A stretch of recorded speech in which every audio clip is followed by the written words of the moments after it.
I'm glad to have you here. Follow my story until the end and comment the city you're watching from. I need to know I'm not alone in this. They looked me straight in the eye and said, "We're too busy for your drama, Mom. Handle it yourself." My own children. The ones I raised sacrificed everything for put through college on a librarian's salary. They couldn't spare 15 minutes to let me share the grief of losing my only sister to cancer. So I did exactly what they told me to do. I handled it myself. I revised my entire will without breathing a word to anyone.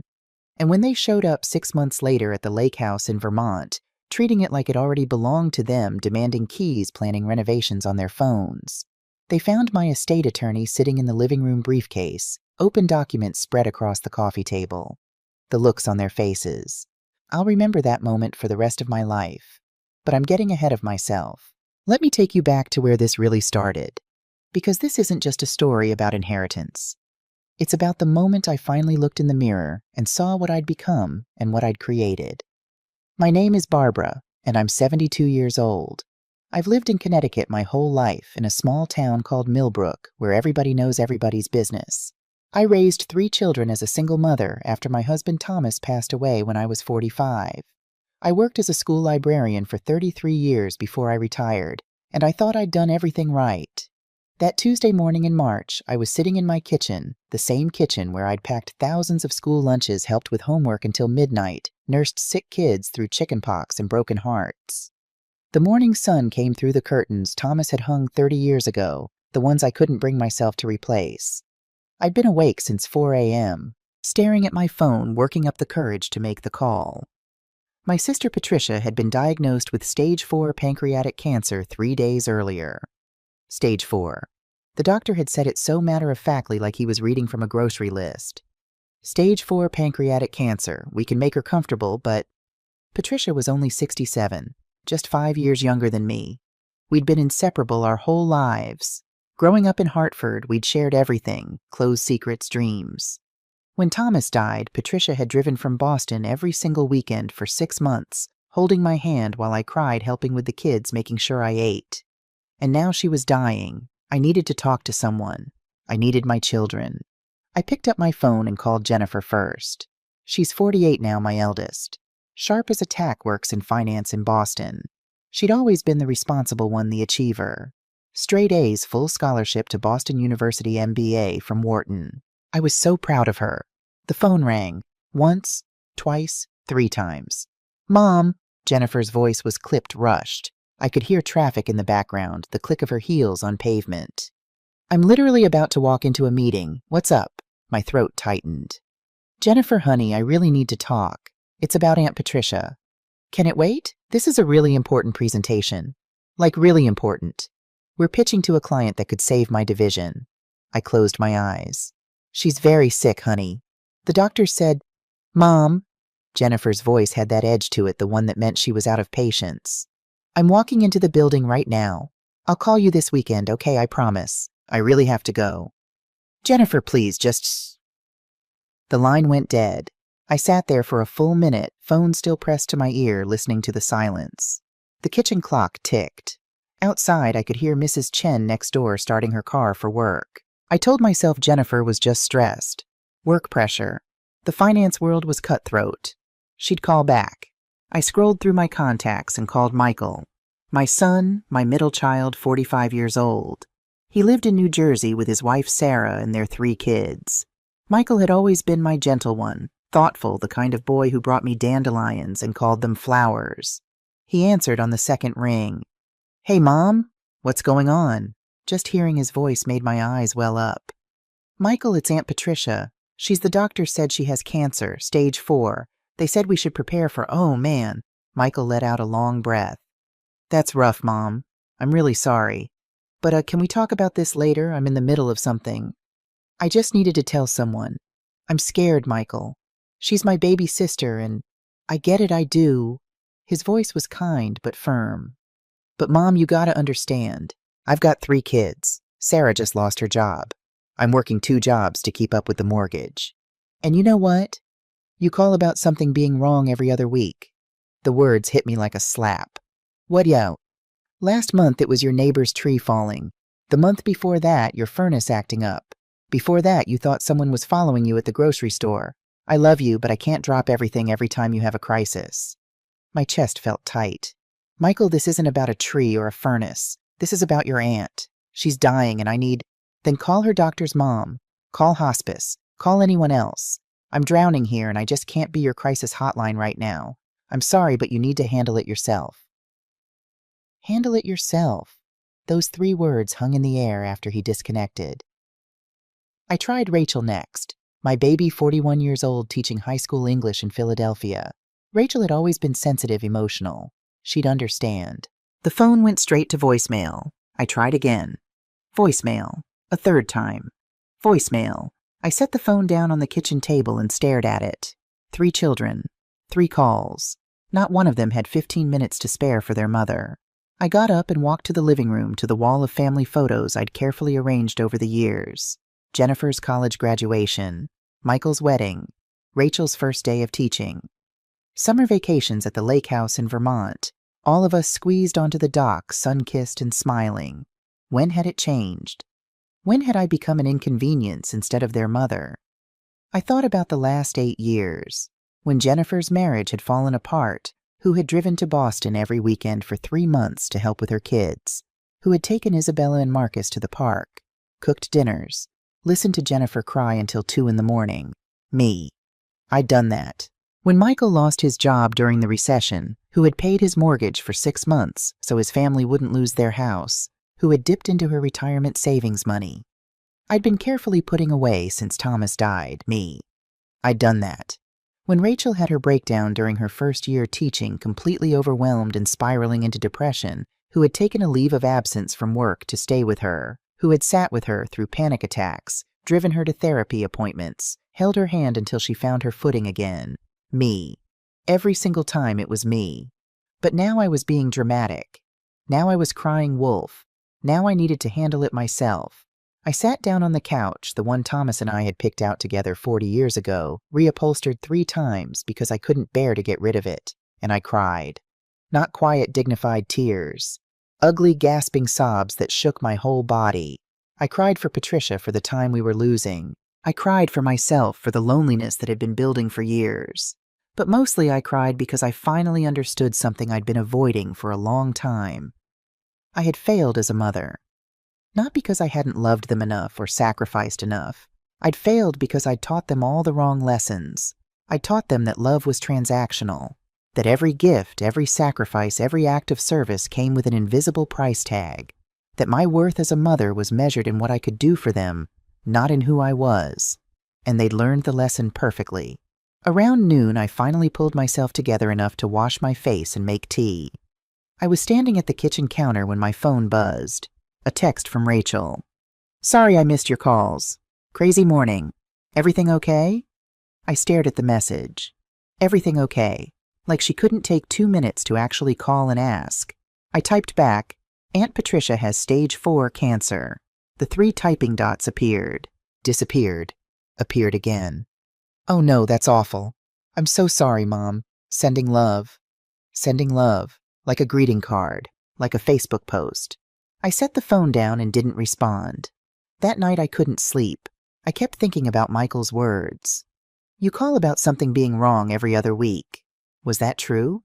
Had I really become that person? I got up around 2 a.m. and went to my home office, the small second bedroom where I'd kept all my records since Thomas died. I pulled out my phone log, the detailed call history I kept printed out every month. It was an old habit from my librarian days, keeping records of everything. I went through the last 6 months of calls with my children. January 15th, called Jennifer about the furnace making strange noises. She'd said, Mom, just call a repairman, and hung up after 2 minutes. January 28th, called Michael because I'd slipped on ice and thought I might have sprained my wrist. He'd said, put ice on it. I gotta run. February 3rd, called Rachel because I was feeling lonely on what would have been Thomas's 75th birthday. She hadn't answered. February 19th, called all 3 about the neighbor's tree that had fallen in a storm, barely missing my house. Jennifer had sent money to handle it. Michael had said, glad you're okay, but I'm in meetings all day. Rachel had texted, that sounds scary. Maybe time to think about moving to a condo key. March 2nd, the furnace again. I'd been genuinely worried about carbon monoxide. Michael was right. From their perspective, it probably did look like I was always calling with problems. But sitting there in my office at 2 in the morning, I understood something else. I wasn't calling because I couldn't handle things. I was calling because I was lonely. Because I wanted to hear their voices, to feel like I mattered to someone. The furnace calls the tree the worry about being followed. These were excuses. Excuses to reach out. Excuses to stay connected to the 3 people I loved most in the world. And they'd all learned to see me as a burden. I put the phone logs away and pulled out another folder. This one was labeled Lake House, Vermont. Thomas and I had bought the property 40 years ago, right after we got married. A small cabin on Lake Morrison in Vermont, 2 hours from Hartford. We'd saved for 3 years to afford it. Over the decades, we'd expanded it. It added bedrooms as the kids came, built the deck, renovated the kitchen. Some of my happiest memories were at that lake house. Teaching the kids to swim. Long summer evenings with Thomas sitting on the dock watching the sunset. Family cookouts where everyone laughed until their stomachs hurt. The lake house was supposed to be my legacy. The place where my grandchildren would make memories, where the family would gather for generations. I'd always planned to leave it to all 3 kids jointly. It seemed fair. But sitting there in the dark, looking at old photos of happy summers, I started to wonder, did they even remember those times? Did they care about the lake house for the memories, or just for the property value? I closed the folder and went back to bed. But I didn't sleep. The next morning I drove to Boston General Hospital, where Patricia had been admitted for tests. The 2-hour drive gave me time to think, and I spent most of it crying. Patricia looked so small in the hospital bed. She'd lost weight already, her skin pale against the white sheets. But when she saw me, she smiled. "There's my big sister," she said, reaching for my hand. I pulled a chair close and held her hand between both of mine. "How are you feeling?" Like death warmed over. She laughed weakly at her own joke. "Too soon, way too soon." We sat in comfortable silence for a while. We'd always been able to do that, Patricia and me. Just be together without needing to fill the space with words. Finally, Patricia said, "Did you tell the kids?" I nodded, not trusting my voice. And they were busy." Patricia's face hardened. "All 3 of them. Jennifer had an important meeting. Michael's overwhelmed with his family. Rachel couldn't handle it." "Barb," Patricia squeezed my hand. "When are you going to stop making excuses for them? They're my children. They're adults. Adults who should know how to show up for their mother when she needs them." I looked away out the window where rain was starting to fall. "I think I've made some mistakes with them. We all make mistakes with our kids. But that doesn't give them permission to treat you like you don't matter." A nurse came in to check Patricia's vitals, and we had to pause the conversation. After the nurse left, Patricia shifted in the bed, wincing slightly. "Can I tell you something?" she asked. "Of course." "I'm scared, Barb. Not of dying exactly, but of leaving Emma alone. Of not being there to see Lily grow up." Emma was her daughter, 42, and recently divorced, raising an 8-year-old on her own. "Emma's strong. You raised her right." "I made different choices than you did." Patricia's voice was soft. "After the divorce, I told Emma the truth, that her father was an alcoholic, that the marriage was toxic, that love shouldn't hurt. I didn't try to protect her from reality. I felt the criticism like a gentle nudge. Are you saying I protected my kids too much? I'm saying you loved them so much that you let them avoid consequences. Every time one of them screwed up, you fixed it. Every time they needed something, you gave it even when you couldn't afford it. You taught them that there would always be a safety net. I was trying to be a good mother. You were a great mother. But Barb, you forgot to teach them how to be good children. How to give, not just take. How to show up, not just when it's convenient." I knew she was right. I'd known it for years, but hadn't wanted to admit it. "Emma comes to see me every day," Patricia continued. "She brings Lily after school. They read to me, tell me about their days. Emma's struggling financially, working 2 jobs, barely keeping her head above water. But she's here. I know. Your kids are comfortable, successful, and they can't spare 15 minutes for a phone call." We sat with that truth between us. Finally, I said, "What do I do? You decide what you want the rest of your life to look like, and then you make it happen. You're 72, not 92. You could have 20 more years ahead of you. Do you want to spend them begging for scraps of attention from people who don't value you? They're my children, Patricia. I can't just stop loving them." I'm not asking you to stop loving them. I'm asking you to start loving yourself, to set boundaries, to stop accepting behavior you wouldn't tolerate from anyone else just because they share your DNA. She closed her eyes, suddenly tired. Promise me something, Barb. Promise me you won't let them treat you the way I let David treat me for 20 years. David, her ex-husband.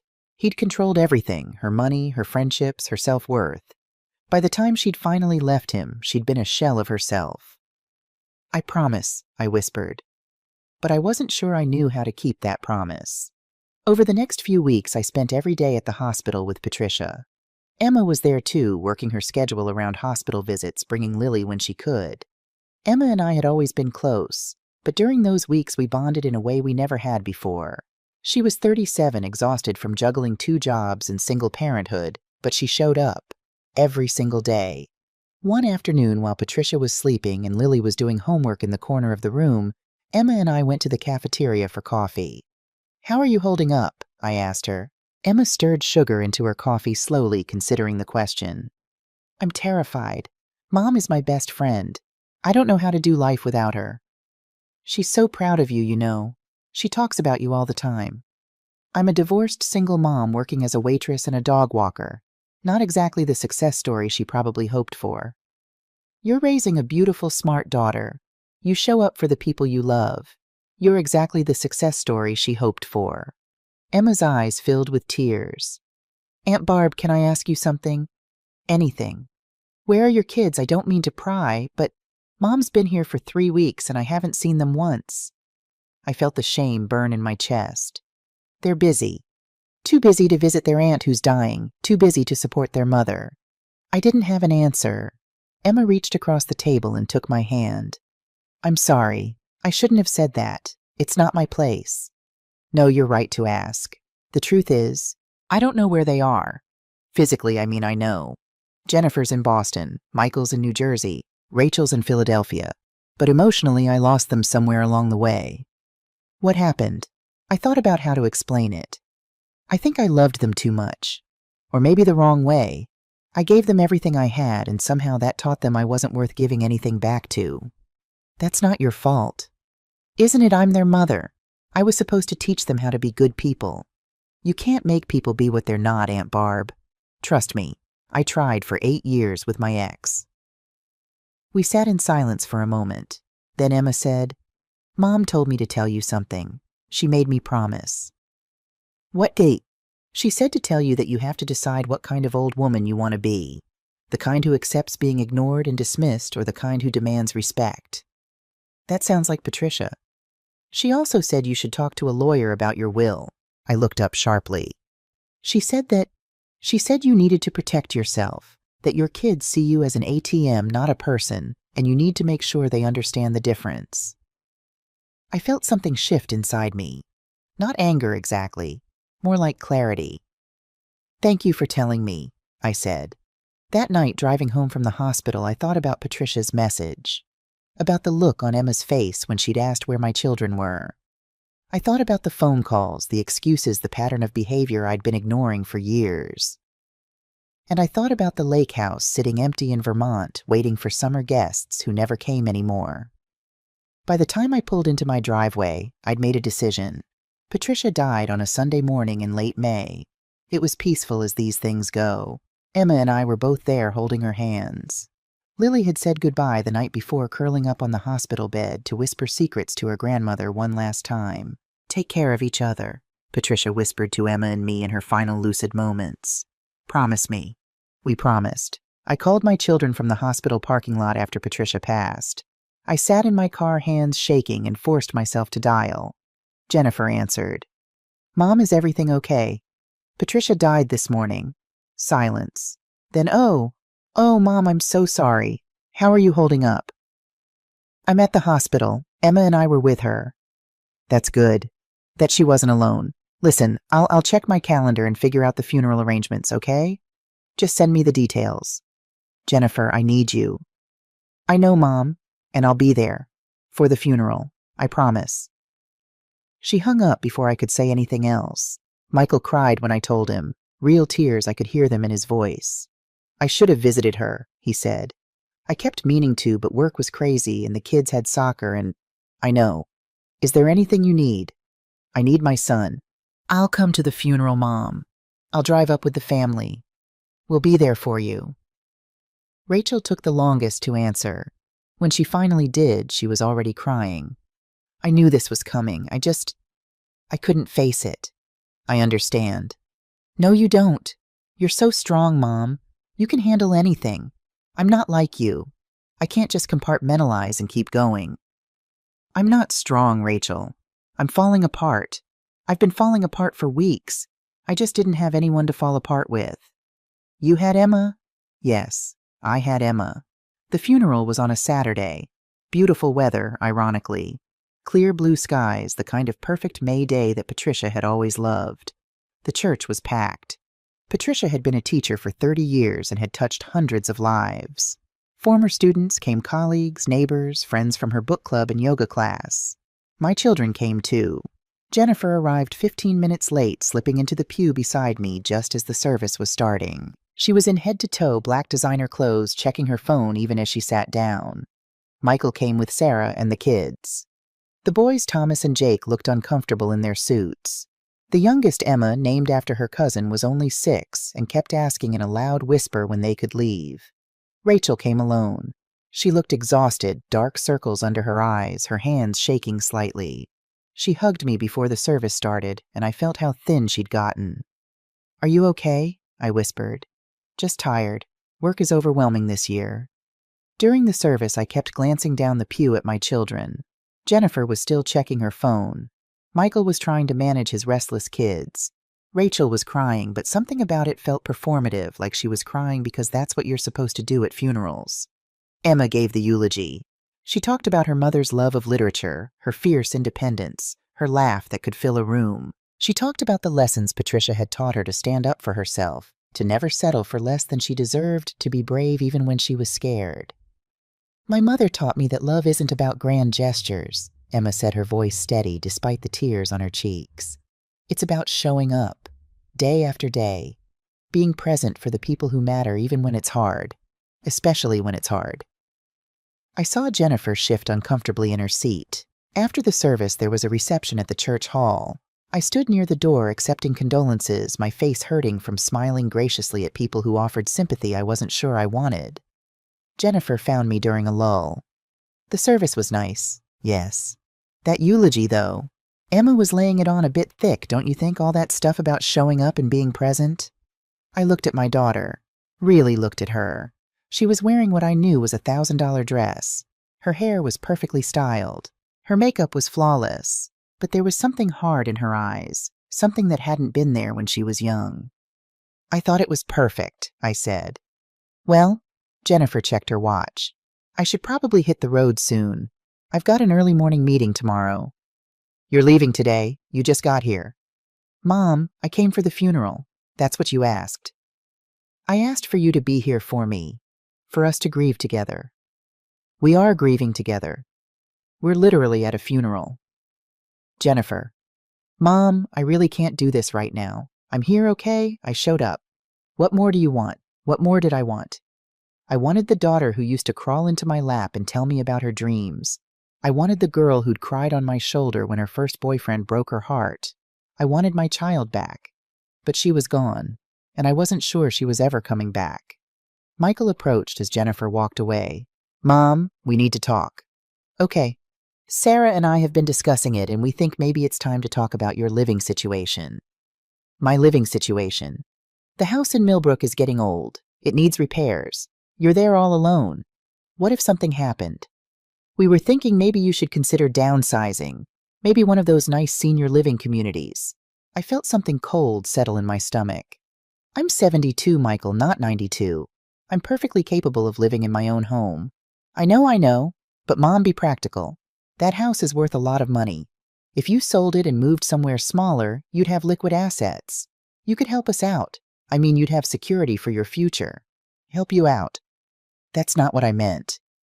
Look, we're struggling, okay? Sarah's been out of work for 6 months. The medical bills from her cancer scare last year cleaned us out. We're drowning in debt. And I know you have the lake house too, and that property value has probably stopped. My voice came out sharper than I intended. Stop right there. Mom, your aunt just died. We're at her funeral, and you're talking to me about liquidating my assets. That's not fair. I'm trying to have a practical conversation. About my money.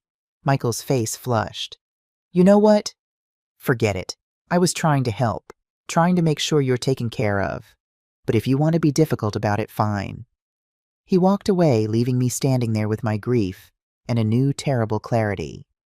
Rachel was the last to approach me, and when she did, she was crying again. Mom, I'm so sorry. For what? For everything. For not being there when Aunt Patricia was sick. For not calling you back. For being the worst daughter in the world. I softened slightly. At least Rachel seemed genuinely remorseful. You're not the worst daughter. I am. I know I am. It's so hard for me, Mom. Being around death, around grief. My therapist says I have avoidant attachment, and Rachel. I took her hands. I need to ask you something, and I need you to be honest with me. Okay? Are you okay? Really? Her face crumpled. For a moment I thought she was going to tell me the truth, but then she pulled herself together, wiped her eyes, and said, I'm fine, just overwhelmed with work. You know how it is. She was lying. I could see it in her eyes and the way her hands trembled in the too casual tone of her voice. But she wasn't going to tell me. She didn't trust me enough to be vulnerable. None of them did. After everyone had left, Emma and I stayed behind to clean up the church hall. Lily was asleep in one of the pew benches, exhausted from the emotion of the day. Your cousins didn't stay to help, Emma observed as we folded chairs. No. I'm sorry if this is out of line, but they're kind of awful. I laughed, surprising myself. I know. Does it bother you that I'm saying that? It should. They're my children. But Emma, I'm tired. I'm tired of making excuses for them. I'm tired of pretending that their behavior is normal or acceptable. Emma set down a stack of chairs and looked at me. Aunt Barb, Mom made me promise to tell you something else. What, She said to tell you that the worst thing you can do to people you love is let them get away with treating you badly. She said it doesn't help them, and it certainly doesn't help you. She was right. So what are you going to do? I thought about the look on Jennifer's face when I'd challenged her, about Michael's transparent request for money, about Rachel's lies. I'm going to do what your mother told me to do, I said. I'm going to protect myself. The Monday after Patricia's funeral, I called David Morrison. David had been Thomas's best friend, a lawyer who'd helped me navigate the legal complexities after my husband's death. He was 75 now, semi-retired, but he'd told me to call if I ever needed anything. Barbara, he said warmly when he answered, how are you holding up after Saturday? I need to talk to you about my will. Your will, is everything all right? I don't know. Maybe. Can we meet this week? Of course. How about Wednesday morning? Come to the office around 10. I hung up and sat for a long time at my kitchen table, staring at nothing. Was I really going to do this? Was I really going to change my will, cut out my own children? No, not cut them out. Just recalibrate. Make sure they understood that I was a person, not just a source of future inheritance. But first I needed to give them one more chance, one last opportunity to show me that the relationship mattered to them. I made a decision and picked up my phone. I created a new group text with all 3 kids. I'm organizing a family dinner at the lake house this Saturday. I need to talk to you all about something important. Please plan to be there by 2 p.m. Love, Mom. The responses came quickly. Jennifer, this weekend is tough. Can we do it next month? Michael, what's this about? Can we just talk on the phone? Rachel, I'll try. No promises. I stared at their responses and felt something harden in my chest. I typed back, it's important. I need you there. Please. Eventually, they all grudgingly agreed. Saturday came with perfect weather. I drove up to the lake house Friday afternoon to prepare. The place looked tired, paint peeling on the shutters, the deck needing repairs, the dock showing its age. Thomas and I had spent so much time maintaining it, but I couldn't keep up on my own. Still, I cleaned and cooked. I made all their favorite foods. Jennifer's lasagna, made with Thomas's mother's recipe. Michael's pot roast. Rachel's favorite chocolate cake. I told myself I was making an effort, but really I was trying to buy their affection one last time with food and nostalgia. Old habits. They started arriving around 2. Jennifer first in a BMW that probably cost more than my annual pension. She was on her phone when she got out of the car and stayed on it as she walked up to the porch. "Yeah, I'm here now," she was saying. "No, I told you push the meeting to Monday. I'll be back by then. No, it's family stuff. My mom is being dramatic about something." She hung up and hugged me briefly. "Hey, Mom. The place looks the same. I made your favorite lasagna." "Oh, I'm actually doing keto now, but thanks." Michael arrived next with Sarah and the kids. The boys immediately ran to the dock, and I heard Sarah yell after them about life jackets. Michael hauled in a laptop bag and what looked like work files. "Sorry, Mom," he said. "I've got a product launch Monday. I'm going to need to do some work while I'm here." I was hoping we could just focus on family time. I am focusing on family. I'm here, aren't I? But I can't completely disconnect from work. Rachel was last arriving almost an hour late. She looked terrible, pale, shaky, dark circles under her eyes, but she hugged me tight and whispered, "I'm sorry I'm late." We gathered around the dining table, the one Thomas had built by hand 30 years ago. The kids ate. Jennifer picked at a salad she'd brought herself. Michael ate while typing on his laptop. Rachel pushed food around her plate. The grandchildren were loud, running in and out, tracking dirt on the floors. Sarah was on her phone. Jennifer kept checking her watch. Finally, I couldn't take it anymore. "Can everyone please put down their phones and look at me?" They did reluctantly. Even the grandchildren settled down, sensing the tension. "I asked you here because I need to talk to you about something important." My voice shook, but I pushed forward. "These past few months watching Patricia die, I've been doing a lot of thinking about my life, about our relationships." "Mom," Jennifer said, her voice already edged with impatience. "If this is about us not visiting more, we've talked about this. We're busy. Let me finish." I took a breath. "I feel like I'm losing you. All three of you. I feel like the only time you pay attention to me is when you need something." "That's not true," Michael protested. "We love you. Do you?" "Because love isn't just a word, Michael. It's action. It's showing up. It's being present." "We are present," Jennifer said. "We're literally here right now. After I begged you to come. After I made it clear it was important." "What do you want from us?" Rachel asked, and there was real anguish in her voice. "We have our own lives, our own problems. We can't drop everything every time you want attention." The words hung in the air like a slap. "Attention," I repeated softly. "Is that what you think this is, me wanting attention?" "Well, what else is it?" Jennifer leaned forward. "Mom, you're not sick. You're not in danger. You're just lonely. And I get that I do. But we can't fix your loneliness. That's not our job." "Your job." I felt tears building but refused to let them fall. "When did being my children become a job?" "You know what I mean." "Michael, do you feel this way too?" Michael looked uncomfortable. "Mom, you have to understand. We're adults now. We have our own families, our own responsibilities. You raised us to be independent. You can't be upset that we are." "I'm not upset that you're independent. I'm devastated that you're indifferent."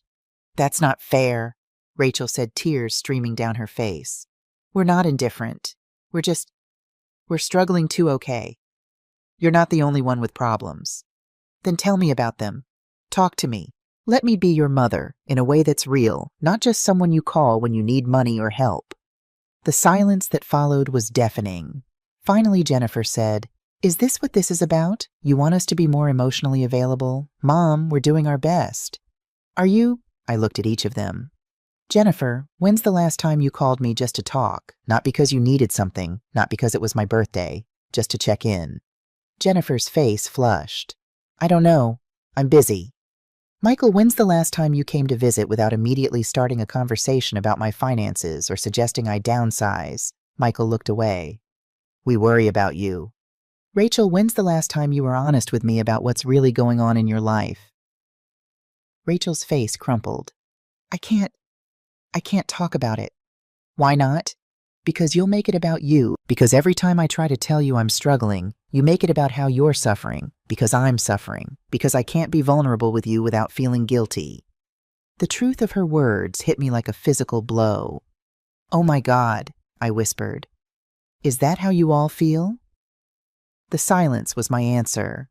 I stood up from the table, my legs shaking. "I need a minute." I walked out onto the deck, gulping air, trying not to collapse under the weight of what I'd just learned. They were right, at least partially. I had made their problems about me. I had created a dynamic where they couldn't be honest without feeling like they were burdening me, and in doing so I'd driven them away. But that didn't excuse their behavior. Their casual cruelty, their dismissiveness, their reduction of me to a source of guilt and future inheritance. Sarah joined me on the deck. She'd been quiet during the whole exchange. "Barbara," she said gently, "can I say something, please? You're right that they should treat you better. But Rachel has a point too. The dynamic you've created, it's toxic for everyone." "I know. What are you going to do about it?" I looked out at the lake, at the water Thomas and I had loved so much. "I don't know." Sarah put a hand on my shoulder. "For what it's worth, I think you deserve better. And I think they need to learn that." Back inside, I could hear my children talking in low voices. I caught fragments.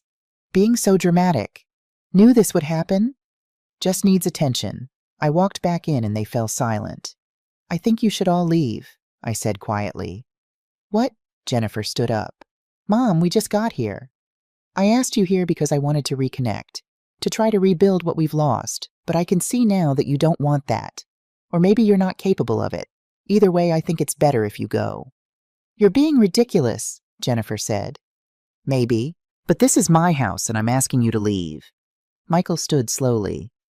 "Mom, let's not do this. Let's just—" "Michael," I looked at my son. "Do you want to be here?" He hesitated. "I want to fix this." "That's not what I asked. Do you want to be here right now with me? Or would you rather be home working on your product launch?" The pause before he answered told me everything. "Get out," I said softly. "All of you." They tried to protest, but I was done. I walked to the front door and opened it, standing there while they gathered their things and their children. Jennifer stopped in front of me. "You're going to regret this." "Maybe, but right now I regret trying so hard for people who don't try back."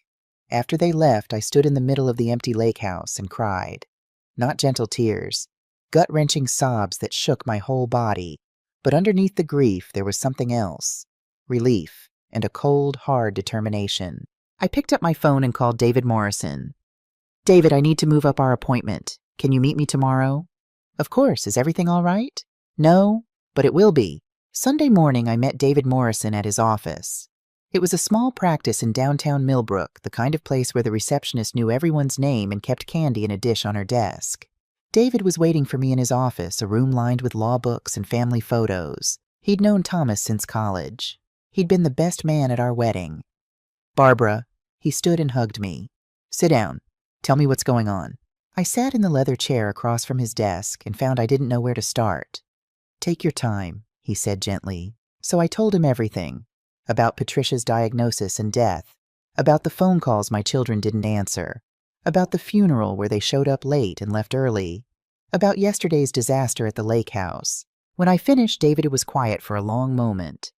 "What do you want to do?" he finally asked. "I want to change my will." "Are you sure estate decisions made in grief can sometimes—" "I'm not grieving David. Or rather I am, but not just for Patricia. I'm grieving for the relationship I thought I had with my children. The relationship that never actually existed." He pulled out a legal pad. "All right, let's talk about your current will. Everything's split 3 ways. The lake house goes to all 3 of them jointly. My savings retirement accounts the house in Millbrook, all divided equally. And you want to change that how—" I took a breath. "I want the lake house to go to Emma, Patricia's daughter." David's pen paused. "Your niece." "Yes. She loved that place growing up. She and Patricia spent every summer there with us. And more importantly, she's shown me more care in the past 3 months than my own children have in 3 years. What about your children's inheritance?" This was the hard part. "I want to set up charitable trusts, the library system where I worked, the Cancer Research Foundation treating Patricia, scholarships for single mothers. And your children receive enough that they can't claim I forgot them, $5,000 each, and one of Thomas's possessions that meant something to them." David set down his pen. "Barbara, I have to ask this. Are you doing this to punish them or to protect yourself?" The question hit harder than I expected. I thought about it for a long moment. "Both," I admitted. But mostly I'm doing it because they've shown me who they are, and I believe them. They could challenge this. I know. That's why I need your help to make sure they can't win. David nodded slowly. We'll need documentation, a cognitive assessment to prove you're of sound mind, video testimony explaining your reasoning, and we should document their behavior texts, voicemails, anything that shows a pattern. I have phone logs going back years. I have the text messages from yesterday. I can get the documentation. Barbara, David leaned forward. Once we do this, there's no going back. Even if you change your mind later, this will damage your relationship with your children. The relationship is already damaged, David. They just don't know it yet. Over the next 3 weeks, I worked with David to build an ironclad will. The cognitive assessment was done by Dr. Helen Park, a neuropsychologist David had worked with before. She put me through a battery of tests, memory reasoning, problem solving. I scored in the 95th percentile for my age group. Mrs. Anderson, Dr. Park said at the end of our session, you're sharper than most people half your age.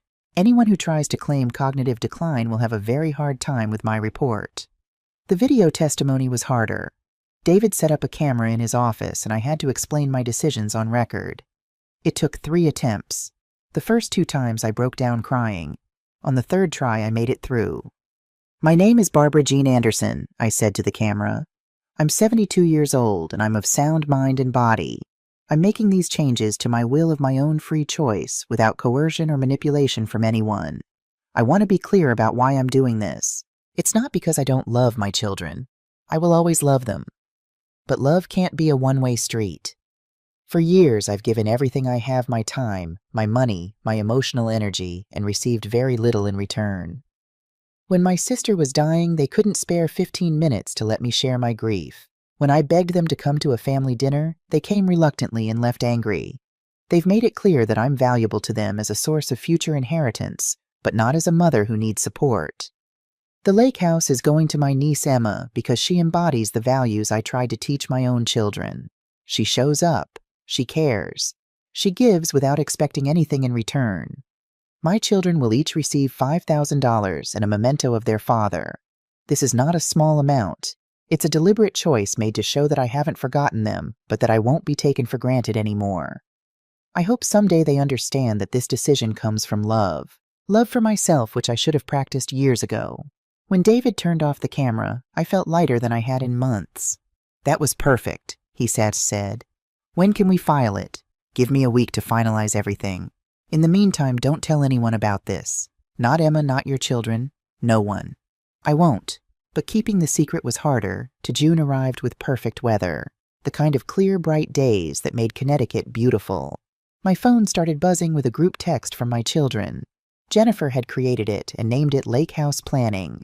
Jennifer: Hey everyone, been thinking about the Vermont property. Those appliances are from the 90s. Should probably update the kitchen first. Michael: Agreed. The deck needs work too. Those boards are rotting. Rachel: Can we talk about the master bedroom? That wallpaper is hideous. I stared at my phone in disbelief. They were planning renovations on a house they didn't own. Jennifer: Mom, what's the process for transferring the property? Do we need to involve lawyers or can we handle it at the county office? I didn't respond. Michael: Mom, you there? Jennifer: She's probably just not seeing these. Mom's not great with group texts. Rachel: Should we just call her? None of them did. The messages kept coming over the next few days. Pinterest boards from Jennifer with lake house inspiration. Contractor estimates from Michael. Paint samples from Rachel.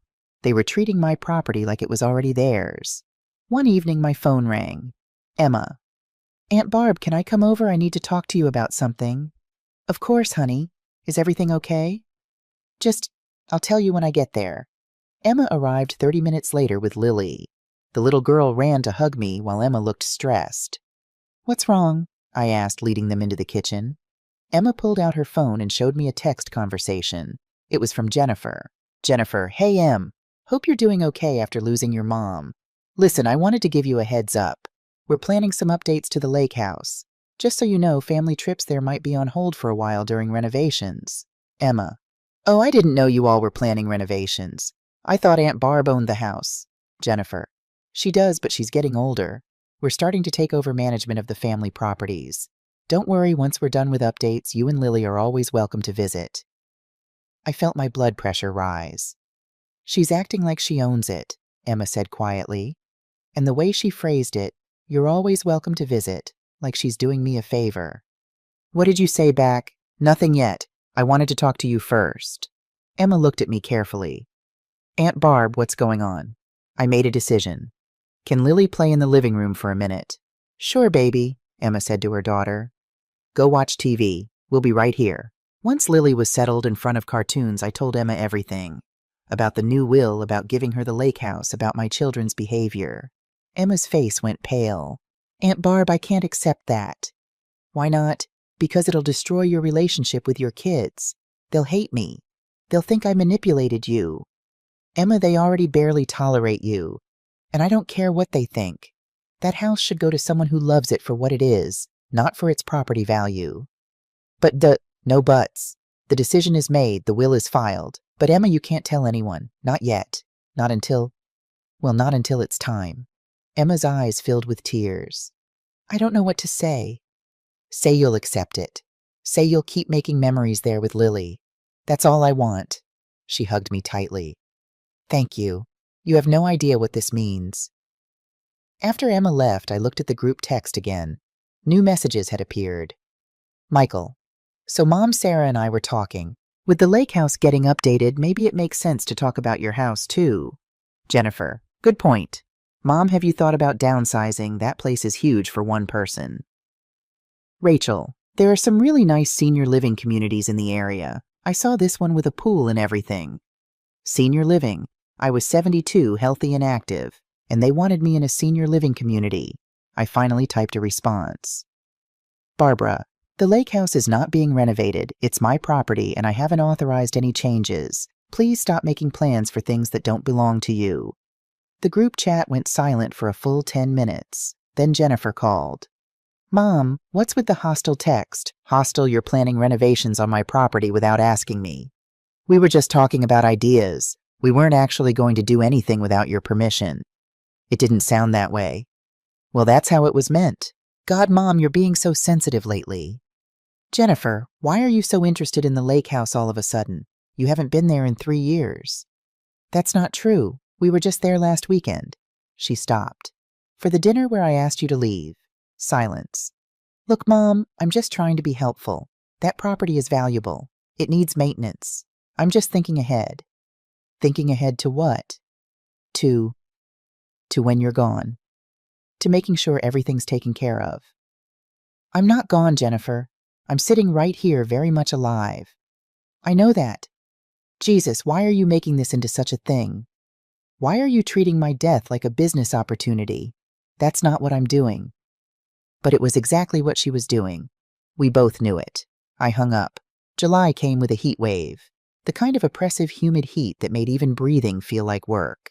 I was carrying laundry down to the basement when it happened. One moment I was on the stairs, the next I was falling, tumbling my arm, hitting the concrete floor hard. The pain was immediate and intense.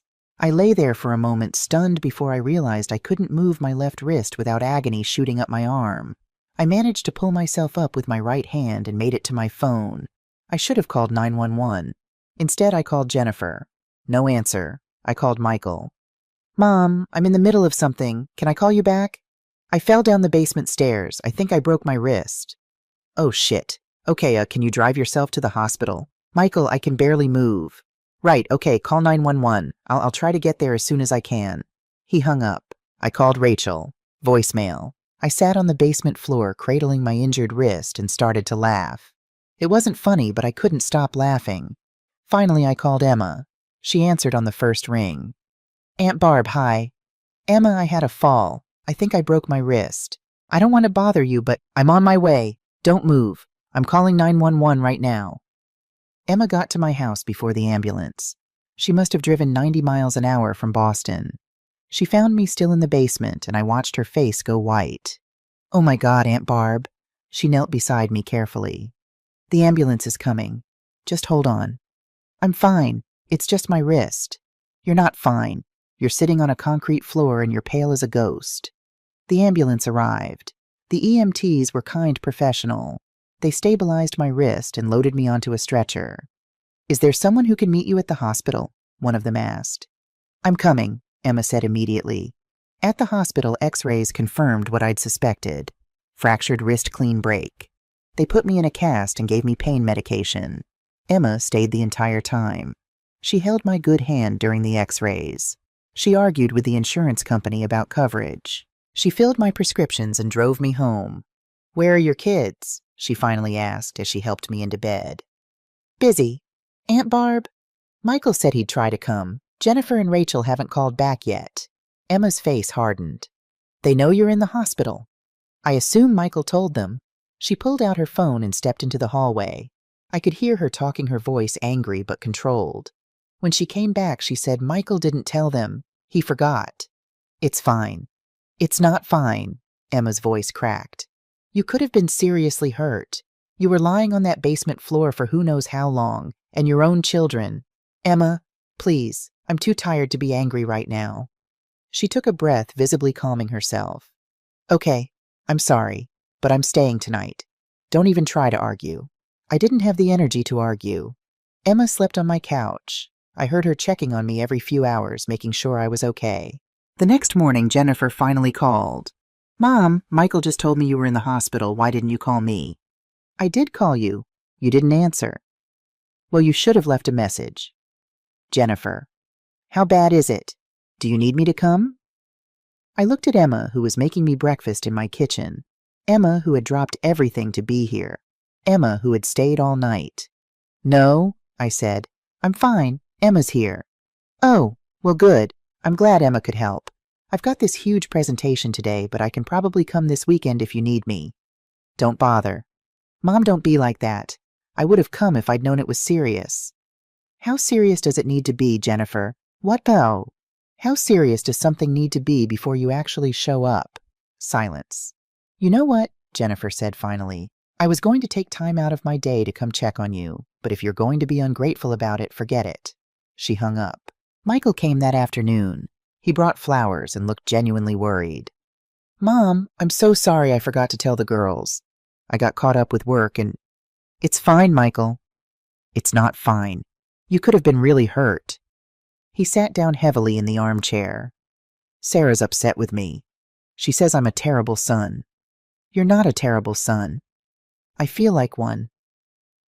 He looked at me and I saw real pain in his eyes. When did I become this person? When did I start treating my own mother like she's an inconvenience? It was the first honest thing he'd said to me in years. "I don't know," I said quietly. "But Michael, I enabled it. I let you treat me this way because I was afraid of losing you. I'm as much to blame as you are." "No, that's not—" "It is. I taught you that I would always be there no matter what. That you could take and take and take and I would never stop giving. That's not love. That's enabling." Michael was quiet for a long time. "What do we do now?" he finally asked. "I don't know, but something has to change." He left an hour later. I could see the wheels turning in his head, but I didn't know if anything would actually change. Rachel came the next day. She brought soup and wine and sat on the edge of my bed, crying. "I'm the worst daughter in the world," she sobbed. "Rachel, no, I am. You were hurt and I didn't even know. I didn't even check my phone because I've been so wrapped up in my own problems." "What problems?" She looked at me with red, swollen eyes. "I can't talk about it." "Why not?" "Because if I tell you, you'll want to fix it. And you can't fix it. No one can fix it." "Try me." Rachel shook her head. "I can't. I can't." She stayed for 30 minutes, crying intermittently, then left saying she had to get back to Philadelphia for work. After she left, Emma came back. She'd gone home to get Lily from a neighbor and brought the little girl with her.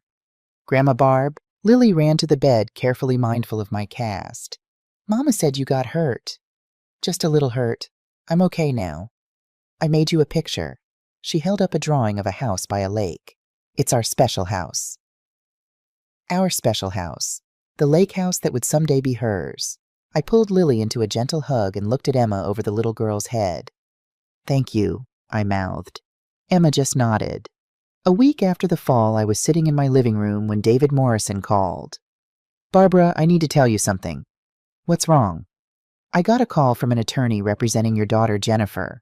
They were asking about your competency, whether you'd had any cognitive assessments recently, whether you'd made any changes to your estate planning. My blood went cold. What did you tell them? Nothing. Attorney-client privilege. But Barbara, they're building a case. They're going to try to have you declared incompetent. Can they do that? They can try. With our documentation, they won't succeed. But it tells you what they're thinking. After I hung up, I sat in shock. My own children were trying to have me declared incompetent so they could control my assets. I called Emma. I need your help with something, I said, and it's going to sound crazy. What is it? I need to know what my children are really doing, what their financial situations actually are, because I think they're more desperate than I realized. Emma was quiet for a moment. You want to investigate them. I want to understand them. I want to know if they're doing this out of greed or out of genuine need. Okay, I know someone, a friend from college who does financial investigations. Let me make a call. 3 days later, I met with a woman named Patricia, not my sister Patricia, but a PI who specialized in financial cases. She was 50-ish professional and direct. Mrs. Anderson, I need to be clear about something. If I find information, you might not like what I discover. I understand. And this is expensive. I have the money. Over the next 2 weeks, Patricia dug into my children's lives. What she found broke my heart. Jennifer wasn't just struggling, she was drowning. Her divorce settlement had been far worse than she'd let on. Her ex-husband's lawyer had discovered some financial irregularities in her accounts, and she'd been forced to settle for almost nothing. Her company had cut bonuses for the 3rd year in a row. She'd taken out a second mortgage on her condo to pay for her kids' private school. She was $200,000 in debt. Michael's situation was almost as bad. Sarah's cancer scare the previous year hadn't been a scare, it had been real. Stage 1 breast cancer caught early, but the treatment had cost them everything. Even with insurance, the medical bills had been crushing. They'd drained their savings, maxed out credit cards, and were now behind on their mortgage. They were facing foreclosure. Rachel's situation was the worst. She'd been hospitalized twice for psychiatric emergencies. Not just anxiety full breakdowns. She was on multiple medications, seeing 3 different specialists, and her insurance didn't cover half of it. She had $75,000 in medical debt. And she was still teaching, barely holding it together. I sat in my kitchen reading Patricia's report and cried. They weren't just greedy, they were desperate. And they'd been too proud or too afraid to tell me. I picked up the phone and called Jennifer. Mom, is everything okay? Jennifer, I know about the debt. Silence. I know about the divorce settlement, the second mortgage, the credit cards. How? Her voice was barely a whisper. It doesn't matter how. Jennifer, why didn't you tell me? Because I didn't want you to know I failed. Failed at what? At everything. My marriage, my job, my life. You sacrificed so much to give me opportunities, and I screwed it all up. So you were going to steal from me instead of asking for help.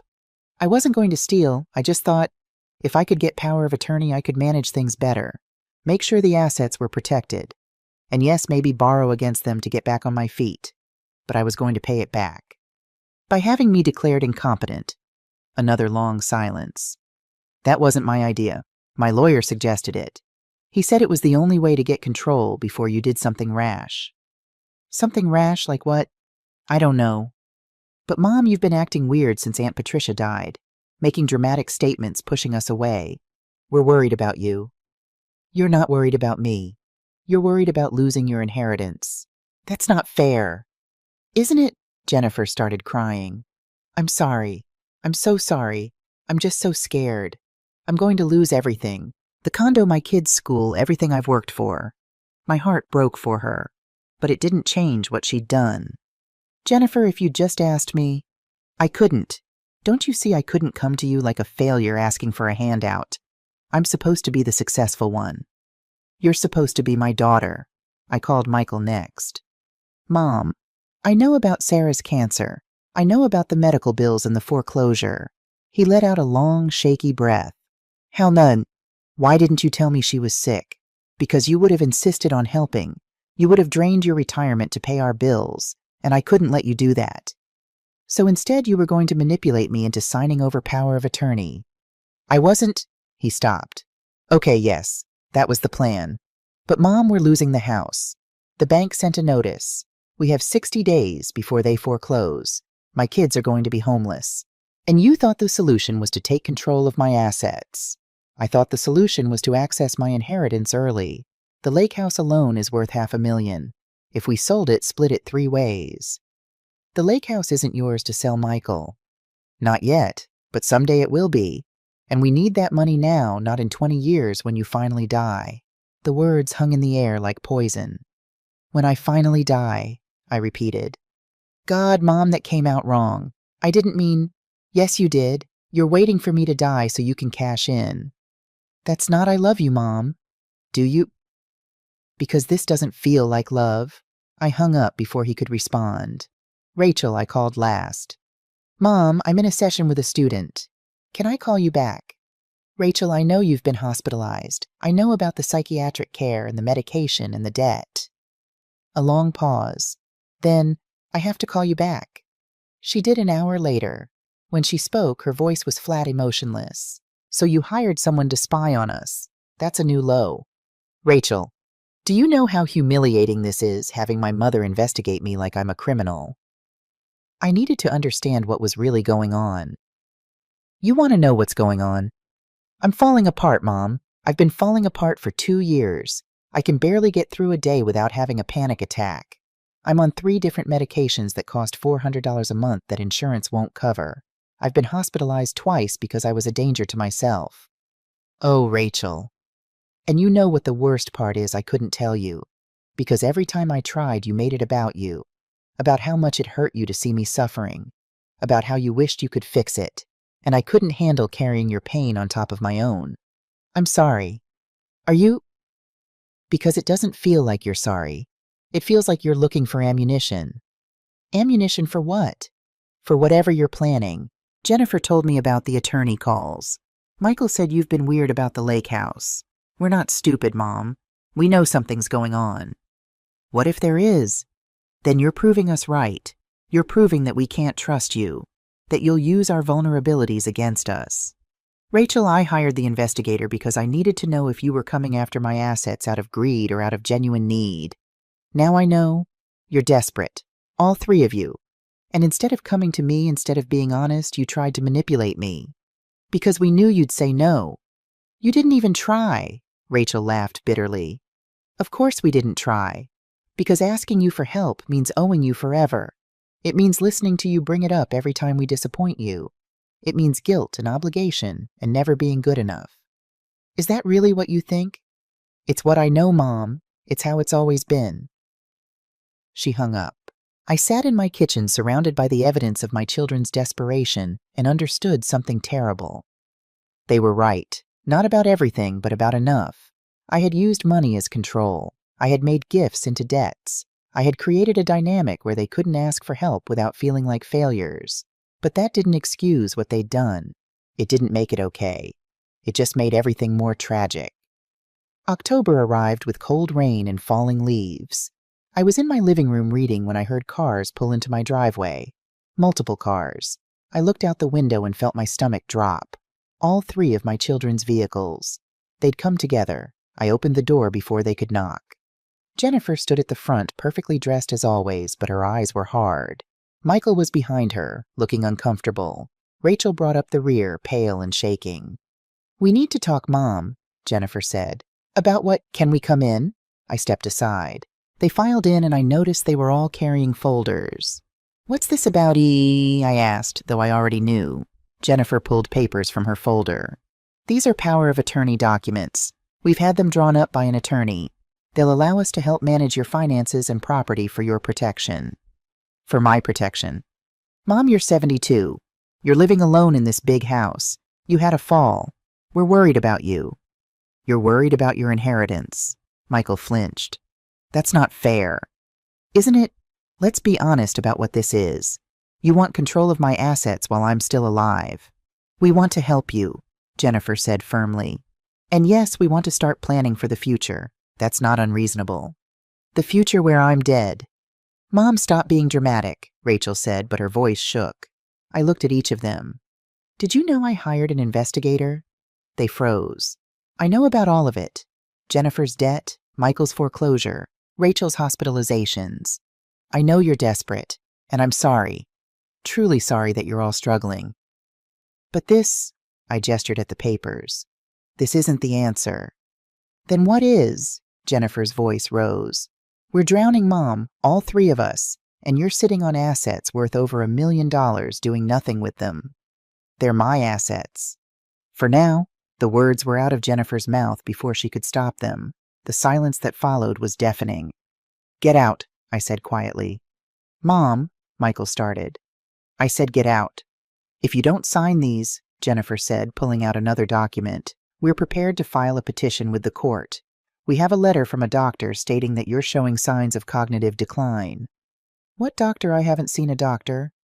Dr. Richard Chen. He's reviewed your medical history and agrees that your behavior over the past 6 months, the paranoia, the erratic decision-making, the pushing family away indicates possible dementia. I felt the rage building. You bribed a doctor to lie about my mental state. We're protecting you from yourself. You're trying to steal from me. It's not stealing if it's already ours, Jennifer shouted. But it's not yours. None of it is yours. Not the house, not the lake house, not my retirement accounts. None of it. It will be, Jennifer said coldly. Eventually. We're just trying to make sure it's managed properly until then. Michael put a hand on Jennifer's arm. Jen, this isn't... She shook him off. No, I'm done pretending. Mom, sign the papers or we go to court. Your choice. I walked to my phone. You have 30 seconds to leave my property or I'm calling the police. You wouldn't. I started dialing. They left, but not before Jennifer turned at the door. You're going to regret this. When you need us, don't bother calling. I haven't been able to count on calling you for years, I replied. This changes nothing. After they left, I locked the door with shaking hands and called David Morrison. They tried to ambush me with power of attorney papers, and they have a fake doctor's letter claiming I have dementia. Don't sign anything. Don't agree to any meetings with them alone. And Barbara, it's time to tell Emma what's in the will. She needs to be prepared. You're right. I called Emma next. Can you come over? I need to talk to you about something important. She arrived within the hour, Lily in tow again. I told her everything that had just happened. Emma's face cycled through shock, anger, and finally determination. What do you need me to do? She asked. I need you to be ready, because this is about to get much worse before it gets better. The petition arrived by certified mail on a Thursday morning in late October. Jennifer Anderson, Michael Anderson, and Rachel Morrison, petitioners, versus Barbara Jean Anderson, respondent. Petition for determination of incapacity and appointment of guardian. I sat at my kitchen table reading the legal language, and even though David had warned me this was coming, seeing it in print made my hands shake. They were really doing this. My own children were trying to have me declared incompetent. The petition was thorough, I'd give them that. It listed every phone call I'd made over the past year, every erratic behavior. My fall down the stairs was presented as evidence of physical decline. My request for them to leave the lake house was cited as paranoid hostility toward family members. And there, attached as Exhibit C, was the letter from Dr. Richard Chen stating that based on my medical history and reported behaviors I exhibited concerning signs consistent with early-stage dementia or other cognitive impairment requiring immediate intervention and protective oversight. I called David immediately. They filed, I said. I know. I got served this morning. Barbara, take a breath. We expected this. They're using my fall against me. They're twisting everything to make me look incompetent. And we have evidence proving otherwise. Your cognitive assessment from Dr. Park is recent and thorough. Your video testimony is clear and articulate. And I'm going to subpoena Dr. Chen's records. I'm betting he's never even met you. What do I do now? You live your life. You don't engage with them directly. If they contact you, document it, but don't respond. And Barbara, you might want to consider installing security cameras at both houses. You think they'd try something? I think desperate people do desperate things. That afternoon, I drove to a security company and had cameras installed at my house in Millbrook. The technician, a young man named Marcus, was patient as I explained I wanted cameras at all entrances. Are you in some kind of danger, ma'am? He asked gently. From burglars? No. From my own children? Possibly. He didn't ask any more questions. Over the next 2 weeks, my children tried everything. Jennifer sent a series of emails to my neighbors, my doctor, and the librarians I'd worked with for 33 years. The emails expressed deep concern about my well-being and asked people to report any unusual behavior. Mrs. Chen from next door called me confused. Barbara Jennifer sent me a very strange email. She's worried about you living alone. She asked me to call her if I see anything concerning. What's going on? My children are trying to take control of my finances, I said bluntly. They're making it seem like I'm losing my mind. That's terrible. You're one of the sharpest people I know. Would you be willing to write a letter saying that for my lawyer? Of course. I got similar letters from 6 neighbors, my primary care physician and the head librarian at Millbrook Public Library. Michael tried a different approach. He started bringing his children by, unexpectedly using them as emotional leverage. One Saturday, he showed up with all 3 kids and a football. Thought we'd spend the afternoon with Grandma, he announced cheerfully as if the past month hadn't happened. The children ran to hug me, Thomas, Jake, and little Emma. They were innocent in all this, and I loved them fiercely. We played in the yard. I made them lunch. For a few hours, it was almost normal. Then, as they were leaving, Michael said quietly, "You know the kids miss you. They don't understand why Grandma doesn't come to their games anymore. Why you don't call." "Michael, I've called. You don't answer." "Well, maybe if you weren't being so stubborn about the power of attorney, we could all move past this." Is that what this visit was, manipulation? It was me trying to rebuild our relationship. By using your children as pawns. His face flushed. That's not what I'm doing. Then what are you doing? I'm trying to save my family, Mom. The bank gave us a final notice. 60 days until foreclosure.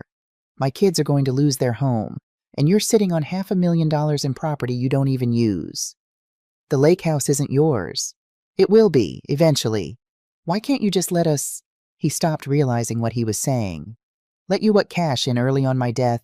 That's not, Mom, please. I'm begging you. We need help. Then ask for help, Michael. Actually ask. Don't try to steal it. I'm asking now. I looked at my son, my gentle, thoughtful boy who'd brought me dandelions. Somewhere along the way, I'd lost him. If you drop the petition, I said slowly, if you stop this legal action and apologize, then we can talk about me helping you. Not by signing over power of attorney, but by giving you a loan properly documented that you pay back. How much? Enough to stop the foreclosure, maybe $50,000. His face lit up, then fell. Jennifer will never drop the petition. She's in too deep. And Rachel needs the money for her medical bills. She's desperate, Mom. More desperate than you. Different desperate. She's not thinking clearly. The medications mess with her judgment. Then get her better help. Use the $50,000 for all 3 of you. Split it. But Michael, you have to stop attacking me. He looked torn. For a moment I thought he might agree. Then his phone rang. He glanced at it. It's Sarah, the bank. He answered, walking away, his voice urgent. When he hung up, he wouldn't look at me. I have to go, Mom. He left without answering my offer. Rachel's approach was the most heartbreaking. She came alone on a Tuesday evening, and the moment I opened the door, I could see she was in crisis. Can I come in? Her voice was barely a whisper. Of course. She sat on my couch and stared at her hands. I'm going to tell you something, and I need you to just listen. Don't try to fix it. Don't make it about you. Just listen. Okay? I tried to kill myself 3 months ago. That's why I was in the hospital. My heart stopped. Rachel, you said you'd listen. Her voice was sharp. I took pills. A lot of pills. My neighbor found me and called 911. I was in the ICU for 2 days, then transferred to psychiatric care for 2 weeks. I wanted to reach for her to hold her, but she had her arms wrapped tight around herself, a clear signal not to touch. I'm drowning in debt from medical bills, she continued. I'm on medications that cost more than my rent. I can't afford therapy. I can barely afford to eat. And I come to school every day and pretend I'm fine, that I'm capable of teaching teenagers about Shakespeare, when I can't even figure out how to stay alive. Tears were streaming down my face. Baby, I'm not telling you this to make you feel guilty. I'm telling you because you need to understand. When Jennifer said we should file that petition, I said yes because I'm desperate. Not because I want to hurt you, because I literally don't know how else to survive. Why didn't you tell me? Because... She finally looked at me and her eyes were wild with pain. Because you would have blamed yourself. Because you would have made it about how you failed as a mother. because I couldn't handle carrying your guilt on top of my own. I wouldn't have. Yes, you would have. You always do. Everything becomes about you and your feelings and your sacrifice. The words were cruel, but they were true. You're right, I said quietly. You're absolutely right. Rachel seemed surprised. What? I do make things about me. I did raise you to feel guilty for needing things, and I'm sorry. I'm so sorry. She started crying in earnest then. I don't want to fight with you anymore, Mom. I'm too tired. Then don't. Drop the petition. Let's figure out how to actually help you, not just throw money at the problem. I can't drop it. Jennifer will. I don't know what she'll do. What do you mean? Rachel looked away. She's scary when she's angry. She's always been scary. You just never saw it because you were too busy trying to keep everyone happy. Rachel is Jennifer threatening you. Not exactly, but she has this way of making you feel like you'll lose everything if you don't do what she says. Michael's afraid of her, too. We both are. I felt something cold settle in my chest. I need you to tell me the truth. Is this petition Jennifer's idea? It was her lawyer's idea, but Jennifer pushed for it. She convinced us you were being irrational, that you'd changed your will or something crazy, that we needed to act fast. There it was. Rachel, I'm going to ask you something, and I need you to be honest. If I helped you, if I paid for your treatment, your medications gave you enough to get stable, would you stand up to Jennifer? She was quiet for a long time. I don't know. I want to say yes, but I'm not strong like you. I'm not strong, honey. I'm just old and tired of being walked on. She almost smiled. That's a kind of strength. After Rachel left, I sat in the dark living room and thought about what I'd learned. Jennifer was the ringleader. Michael was conflicted. Rachel was desperate and scared. And I was running out of time. The text came on a Friday in early December. From Jennifer, we're coming to the lake house this Saturday. All of us. We need to settle this as a family. Be there at 2 p.m. Not a request. A command. I called David immediately. They're forcing a confrontation at the lake house tomorrow. Don't go alone. I'll be there. David, you don't have to. Barbara, I was Thomas's best friend. I'm not letting you walk into an ambush without backup. I called Emma next. They're coming to the lake house tomorrow for some kind of family meeting. Do you want me there? Yes, but Emma, it might get ugly. I don't care. I'm coming. Saturday morning, I drove to Vermont with a knot in my stomach. The lake house looked beautiful in the winter light, snow dusting the roof, the lake frozen and still. David arrived first at 1:30. He set up in the living room briefcase, open documents organized on the coffee table. Emma came next with Lily. Aunt Barb, maybe Lily should wait in the car when they arrive, Emma suggested. No. I knelt down to Lily's level. Sweetheart, some adults are going to have a difficult conversation today. It might get loud. If it does, you and your mom can go upstairs to the bedroom and watch movies on her phone. Okay? Are you going to fight with the cousin's parents? Lily asked with 8-year-old directness. Maybe, but sometimes fighting is how people finally tell the truth. At 2 o'clock exactly, I heard cars pulling up. All 3 of them. And they'd brought their families. I watched through the window as they got out. Jennifer in designer winterwear checking her phone. Michael helping Sarah and the kids out of their SUV. Rachel alone in her sedan looking terrified. They started toward the house. Jennifer was already on her phone, probably photographing the property. Then she tried her key, an old copy from years ago. It didn't work. I'd changed the locks months ago. She knocked, confused. Then knocked again, harder. I opened the door. The expression on her face when she saw David sitting at the coffee table surrounded by legal documents was something I'd remember forever. What is he doing here? Jennifer demanded. Barbara asked me to be present, David said calmly. Please come in. We have a lot to discuss. They filed in slowly. Michael's children stayed outside with Sarah, sensing this wasn't a family gathering. Rachel's hands were shaking. If this is some kind of ambush, Jennifer started. It's not an ambush, I said quietly. It's a conversation we should have had months ago. Please sit down. They sat reluctantly on the couch and chairs. Emma stood near the fireplace with Lily. David remained at the coffee table. What's she doing here? Jennifer asked, gesturing at Emma. Emma is family, I said. She's not part of this conversation. Actually, David said she is. Emma, would you take Lily upstairs for now? Of course. Emma took her daughter upstairs, and I heard the bedroom door close. Now, David continued, opening a folder. Let's talk about the petition you filed. This is a family matter, Jennifer said. It's not your concern. When you file legal action against my client, it becomes my concern. Mrs. Anderson has asked me to review her estate planning with all of you today. The room went silent. What do you mean estate planning? Michael asked. David pulled out a document. I mean that 6 months ago, Barbara revised her will. Jennifer went pale. You did what?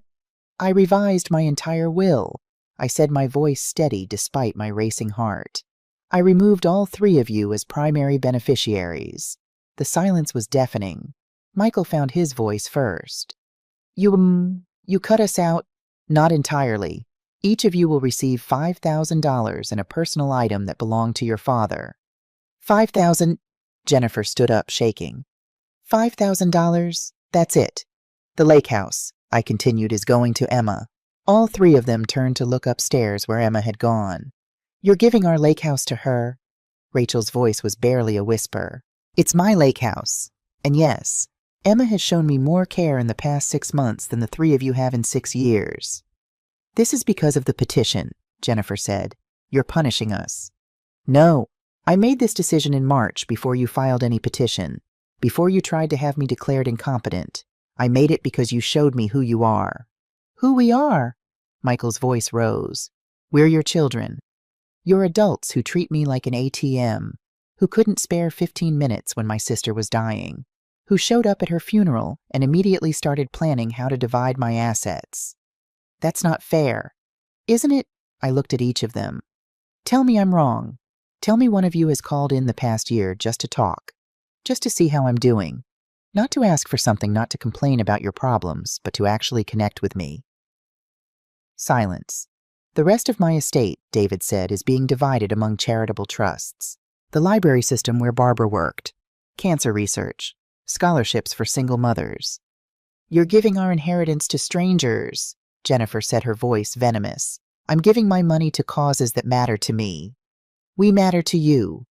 Do you? Because you have a funny way of showing it. Then Jennifer said the quiet part out loud. You can't do this. That money is ours. We've been counting on it. We've made plans based on it. Plans based on my death. Yes, she was shouting now. Yes, based on your death. You're 72 years old. You've had a good life. When are you going to stop being so selfish and think about us? The room froze. Even Jennifer seemed to realize she'd gone too far. Did you really just say that? Michael asked her. Did you really just call Mom selfish for not dying fast enough? That's exactly what you said, Rachel whispered. I felt surprisingly calm. This was it. The truth finally out in the open. You want to know why I changed my will? I said. That right there. You don't see me as a person. You see me as an obstacle between you and money. Mom, Michael started. Let me finish. I stood up. I know about all of it. Jennifer's debt, Michael's foreclosure, Rachel's hospitalization. I know you're desperate, and I'm sorry, genuinely sorry that you're all struggling. If you're so sorry, help us, Jennifer said. I offered Michael $50,000 to stop the foreclosure. He walked away. Michael looked shocked. You what? I told you. If you dropped the petition and apologized, I would help you. You chose not to. I didn't think you were serious. I was completely serious. But you and Jennifer were too busy trying to steal from me to hear an actual offer of help. David stood up. Let me be clear about something. This will is legal, properly executed, and ironclad. Barbara underwent cognitive assessment. She has video testimony explaining her decisions. We have documentation of your attempts to coerce her, including the fraudulent doctor's letter. Fraudulent? Jennifer tried to look innocent. Dr. Chen has admitted he never examined Barbara. He wrote that letter based on information you provided. That's fraud, and it could get him disbarred. Jennifer's face went white. However, I said, and everyone looked at me, I'm willing to make you an offer. What kind of offer? Rachel asked. Drop the petition. All of you. Apologize, and agree to attend family therapy with me for 1 year. Family therapy? Jennifer laughed bitterly. You think therapy is going to fix this? I think therapy might help us communicate honestly for the first time in decades. And if you agree, I'll provide financial help, not by changing my will, but by giving you each what you need right now. How much? Michael asked. I looked at David. He pulled out 3 envelopes. Jennifer, $50,000 to address your immediate debt. Michael, $50,000 to stop your foreclosure. Rachel, $75,000 for medical care and treatment, plus I'll pay for your therapy and medications for the next 5 years. The room was silent except for Rachel's quiet crying. Michael did the math. That's almost $200,000. Yes? Why? Jennifer asked suspiciously. What's the catch? The catch is you have to actually work on our relationship. You have to show up to therapy. You have to try. And the will stays the same, Jennifer asked. The will stays the same. The lake house still goes to Emma. But you'll have the resources you need right now, and maybe we can rebuild something real. Michael was crying. Mom, I don't know what to say. Say you'll try. He nodded. Rachel was openly sobbing now. You'd really pay for my treatment. I'd really pay for it. But Rachel, you have to actually go. You have to take it seriously. I will. I promise I will. All eyes turned to Jennifer. She stood there, arms crossed, face hard. This is manipulation, she said finally. How is offering help manipulation? You're buying our compliance. You're bribing us to pretend everything's okay. I'm not bribing you to pretend. I'm asking you to actually try to fix what's broken. What's broken is that you cut us out of your will for a woman who's not even your daughter. Jennifer pointed upstairs. Emma swoops in at the end of Aunt Patricia's life, plays the devoted niece, and gets rewarded with $500,000 in property. Emma didn't swoop in. She was always there while you were too busy to visit. Because I was working, because I was trying to build a life, and now you're punishing me for it. I'm not punishing you, Jennifer. I'm protecting myself. She laughed harshly. You want to know the truth, Mom? Fine. I hate that lake house. I always have. Dad made us go there every summer, and it was boring, and there was nothing to do, and I was miserable. But I pretended to love it because that's what you wanted. The words hit me like a slap. You hated it, yes. And Michael did too, probably. We all just pretended because you and Dad were so obsessed with making it our special family place. I looked at Michael. He wouldn't meet my eyes. Is that true? I didn't hate it, he said quietly. But it was more your dream than ours, Mom. I sat down heavily. All those years, all those memories I'd treasured, they'd been pretending. So this is what you really think of me, I said softly. That I forced you to pretend to be happy, that I manipulated you with guilt. Not forced, Rachel said. But Mom, you had this vision of the perfect family, and we all tried so hard to be what you wanted, but we were never good enough. I never said you weren't good enough. You didn't have to say it. Every time we disappointed you, you'd get this look, this hurt, martyred look that made us feel guilty for being human. David touched my arm gently. Barbara, maybe we should take a break. No, I stood up. No, this is good. This is honest. Finally. I looked at my 3 children, really looked at them. You're right, I said. About a lot of it. I did try to create a perfect family. I did use guilt. I did make my love conditional on you meeting my expectations. And I'm sorry. I'm genuinely sorry. They seemed shocked. But I continued, that doesn't excuse how you've treated me. Your resentment, your entitlement, your cruelty. You're adults. At some point you have to take responsibility for your own choices. So where does that leave us? Michael asked. I looked at the 3 envelopes on the coffee table. It leaves you with a choice. Take the help and do the work. Or walk away and keep the $5,000 from the will. But you can't have both. You can't take my money and keep treating me like garbage. Jennifer stared at the envelope with her name on it. I could see the war in her eyes. Finally she said, what happens if we take the money and don't follow through on therapy? Then I file a civil suit for fraud and recover the funds. You'd sue us? I'd protect myself. Yes. She picked up the envelope, opened it. Inside was a check. This is really $50,000. Yes. She looked at me for a long moment. You really would give this to me, after everything? I really would. Because despite everything, you're still my daughter. And I still love you. Her face crumpled. For the first time in years, I saw my little girl under all that armor. "I'm sorry," she whispered. "I'm so sorry, Mom. I became someone I don't even recognize." I stood and opened my arms.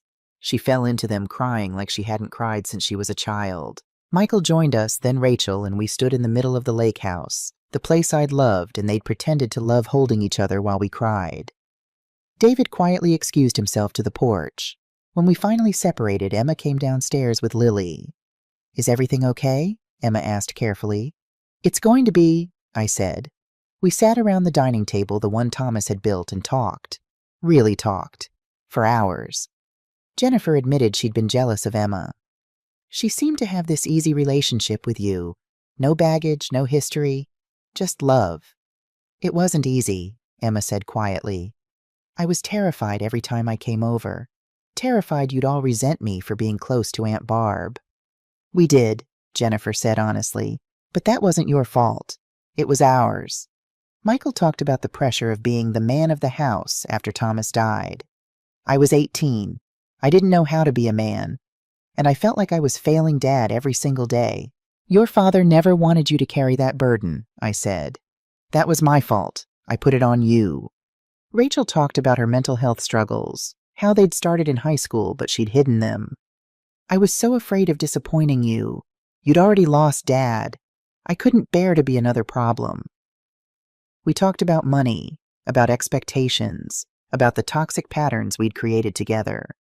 "The lake house should stay with Emma," Jennifer said finally. "Not because we don't want it, but because she deserves it. And honestly, selling it was only ever about the money for us." "Thank you," Emma said softly. Jennifer continued looking at me. "I'd like to still visit sometimes, if Emma's okay with that. Not to claim ownership, just to maybe make some real memories here." "I'd like that," Emma said. "Lily would love to have cousins to play with." We talked about therapy. David knew a family therapist in Hartford who specialized in complex family dynamics. We agreed to start in January. Michael brought up the foreclosure. "Mom, I can't take $50,000 from you. It's too much." "Michael, do you want to lose your house?" "No, but then take it and pay me back when you can. We'll set up a proper loan agreement, interest-free, no pressure, but official, so you don't feel like you owe me your soul." He nodded, tears in his eyes. Rachel was harder to convince. "What if I can't get better? What if therapy doesn't work?" "Then we keep trying. Rachel, you deserve to be well. Not for me, not for anyone else. For yourself." "I don't know if I'm worth the investment." "You are. You absolutely are." By the time we finished, it was dark outside. Sarah came in with the kids who were cold and hungry and wondering why the adults had been talking so long. I made hot chocolate. Emma found cookies in the pantry. We all crowded into the living room, 3 generations messy and complicated and trying. Jennifer's daughter Isabella sat next to Lily and they talked about school. The boys ran around making noise. Little Emma fell asleep on the couch next to Sarah. It wasn't perfect. It was exhausting and uncomfortable, and we were all dancing around old wounds. But it was real. As everyone was leaving, Jennifer pulled me aside. "Mom, I need to know something." "What, E? If we mess this up, if we can't change, will you really keep us cut out of the will?" I looked at my daughter. "Honestly, I don't know. But Jennifer, the will isn't the point anymore. The point is whether we can have a real relationship. One where we actually show up for each other. I want that. I really do. I'm just scared I don't know how." "Neither do I. That's why we're getting help." She hugged me tight. "I love you, Mom." "I love you too, baby." After everyone left, Emma and I cleaned up while Lily slept on the couch. "Are you okay?" Emma asked. "I don't know. Are you okay? You're the one getting your cousins back after they've been terrible to both of us." "I think I'm okay with it.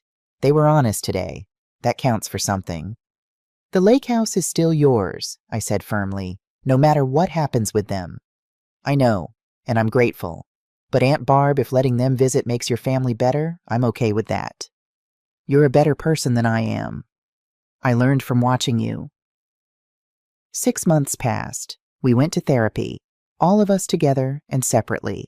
It was brutal. The therapist, Dr. Lisa Rodriguez, didn't let us hide behind politeness. She made us say the hard things, own our part in the dysfunction. I had to admit I'd used money to control them, that I'd made them feel like they could never measure up, that I'd prioritized an idealized version of family over the real people in front of me. They had to admit they'd taken advantage, that they'd treated me as a resource rather than a person, that they'd been cruel. We fought. God, how we fought. Jennifer walked out of 2 sessions. Michael cried through most of them. Rachel had a panic attack in session 4, but we kept showing up. In March, a year after I'd first changed my will, we had a family dinner at the lake house. Not because it was required, because we wanted to. Jennifer brought wine and stories about her new job, less money, but better hours. She'd started dating someone, a widower she'd met at a support group for divorced parents. Michael brought pictures of his house. They'd used the money to stop foreclosure and repair the roof. Sarah's cancer was still in remission. The boys were thriving. Rachel looked healthier than I'd seen her in years. The medication was working. She'd found a therapist she loved. She was teaching summer school and had even started dating. Nothing serious, just coffee with another teacher. Emma and Lily were there too because they were family. We cooked together, told stories, laughed. It wasn't perfect. Jennifer still checked her phone too much. Michael worried constantly. Rachel got anxious. But it was real. After dinner, I found myself on the dock with Emma while the others cleaned up inside. "You did it," Emma said.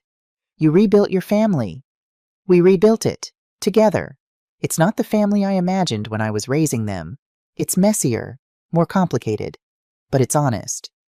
"Are you going to change the will back?" I'd been thinking about that. "I don't know. Maybe someday. Or maybe I'll adjust it, give them a bit more, but keep the bulk for charity." The point was never really about the money. What was it about? Self-respect, boundaries, teaching them that love isn't about transactions. Did they learn? I watched through the window as Jennifer dried dishes while Michael washed, the 2 of them laughing about something. Rachel was sitting at the table with Lily helping her with a puzzle. "They're learning," I said. "We all are. I'm 74 now. I still live in my house in Millbrook, though I've downsized to a smaller place with a garden. The lake house belongs to Emma, officially. The deed transferred last year. But it's become a family house in a new way. Emma runs it as a retreat center in summer, hosting writing workshops and art classes. The rest of the year we share it. My children come with their families. We have holidays there, birthdays, sometimes just random weekends. Jennifer is remarried to her widower, Alan. They blend their families beautifully. She calls me once a week just to talk, sometimes about serious things, sometimes about nothing. Michael's business is thriving. He paid back the loan last year, insisted on adding interest even though I said not to. We have Sunday dinners at his house once a month. Rachel is managing her mental health. She had a setback last winter, a bad episode, but this time she called me. She let me help. That meant more to me than anything. We still go to therapy. Not every week anymore, but monthly. Dr. Rodriguez says we're her favorite success story. My will has been adjusted. The lake house stays with Emma, but I've added provisions for my children enough that they'll be secure, but with the bulk still going to charity. They understand. More importantly, they accept it. Last summer, we had a family reunion at the lake house. All 3 kids, their spouses, my 6 grandchildren, Emma and Lily. 20 people crowded into that house Thomas and I bought 40 years ago. We took a family photo on the dock. When I look at it now, I see something I didn't see in all those old photos I treasured. I see people who are really present, who chose to be there, who aren't pretending. It's not perfect. We still hurt each other, still disappoint each other, still struggle. But we show up, we apologize, we try. And that's what love actually looks like. Not the perfect vision I once had, but something real messy and infinitely more valuable. My name is Barbara, and I'm 74 years old. I changed my will, stood up to my children, and almost lost them completely. But in losing the relationship I thought I had, I gained something better. The truth.